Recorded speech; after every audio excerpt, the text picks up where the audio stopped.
Hello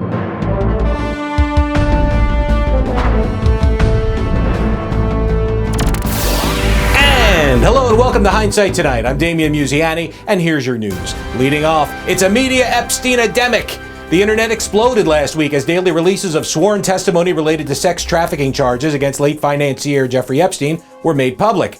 Epstein died in custody awaiting trial 3.5 years ago, and since then, his name has become synonymous with a supposed black book list of famous friends who may or may not have raped children on his private island. But no list was released last week, just statements from alleged witnesses, and culpability was assigned just by lawyers bringing up famous names. Did you touch Al Gore? No. Guilty. Donald Trump? No. Guilty. What did David Copperfield do? Magic tricks? Guilty. Did you massage Michael Jackson? No. Well, in all fairness, poor Michael was probably confused by the party guests. Kind of like when you bring a vegan into a Sizzler steakhouse. Really? So essentially, all attorney Sigrid McCauley had to do was mention, say, Stephen Hawking, and social justice warriors ran to their keyboard battle stations across the globe to joyfully libel away. Whose name hasn't been said so far? Jimmy Kimmel. The late-night talk show host started trending anyway when New York Jets quarterback Aaron Rodgers said this about the Epstein list on the Pat McAfee show. Does that have something to do with the Epstein list that came out?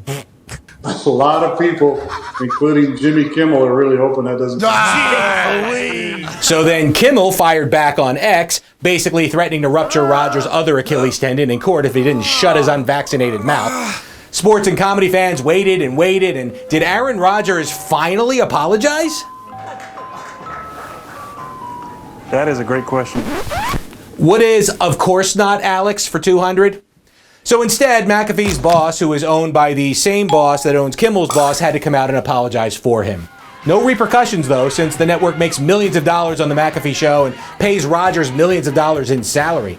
Hey, ESPN, if you want to throw your money away so badly, just feed it to this guy next time.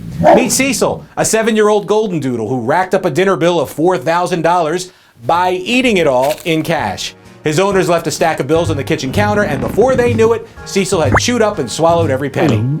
Cecil's parents then had to retrieve the money from both ends of the dog and piece them together.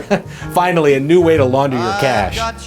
They said Cecil has been a good dog ever since he was a puppy, proving that our economy is just going to the dogs. And finally tonight, we go from dogs to cats. Katt Williams, that is. The stand-up comic appeared on Shannon Sharpe's YouTube channel and told the world what we already knew about TV host Steve Harvey. There are 30,000 new scripts in Hollywood every year. Not one of them asks for a country bumpkin black dude that can't talk good over KB and look like Mr. Potato Head. There ain't none. You would have to have range.